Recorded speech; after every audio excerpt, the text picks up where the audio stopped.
Good morning. Welcome to another edition of Take 5. It is Friday, September 9th, 2011. And when I say September 9th, that reminds me of somebody's birthday. My middle daughter, Kelsey, the original daddy's girl, is 12 years old today. So happy birthday, Kelsey. And we are in Mark chapter 11. Verse, having a hard time seeing even with my glasses today. Verse 15, and they came to Jerusalem, and he entered the temple, and began to drive out those who sold and those who bought in the temple. And he overturned the tables of the money changers and the seats of those who sold pigeons. And he would not allow anyone to carry anything through the temple. And he was teaching them and saying to them, Is it not written, My house shall be called a house of prayer for all the nations? But you have made it a den of robbers. And the chief priests and the scribes heard it, and were seeking a way to destroy him, for they feared him, because all the crowd was astonished at his teaching. And when evening came, they went out of the city. You got to understand what was going on there. Is what the Jews were doing was, in fact, robbing the people, and that's why Jesus referred to them as robbers. The people would come to offer the sacrifices, see, but they couldn't.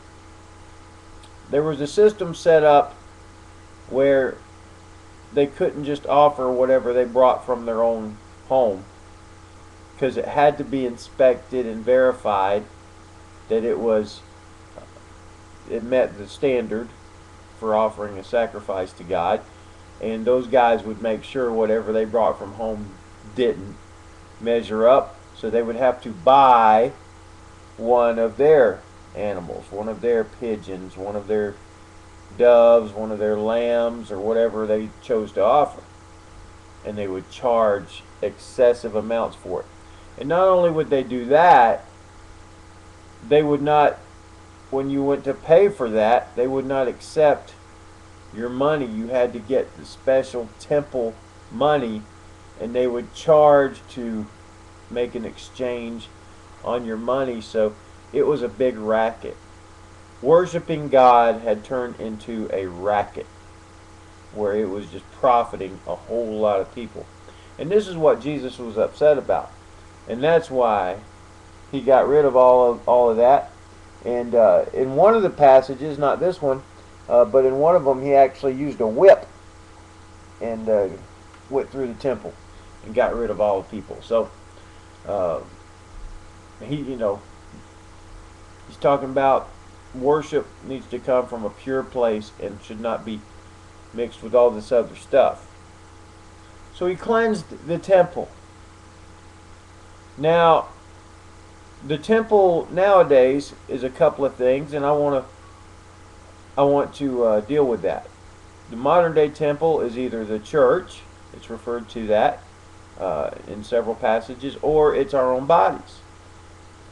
But just for the next minute or so, I want to focus on our own bodies. If we could clean ourselves up, then we will clean the church up, because the church is just made up of a whole bunch of us. So let me ask you this. How clean is your temple? Is there lots of stuff in there that it should not be there, that does not show worship toward God? And if there is, clean it out. You know, I knew I was going to be doing this passage this week, and there were some things revealed to me by God that were not real clean. So I did some cleaning of my own temple.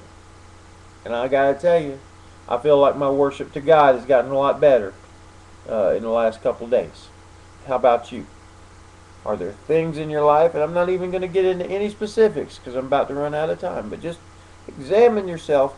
Are there things in your own temple, your body, your mind, your heart, that need to be cleaned out?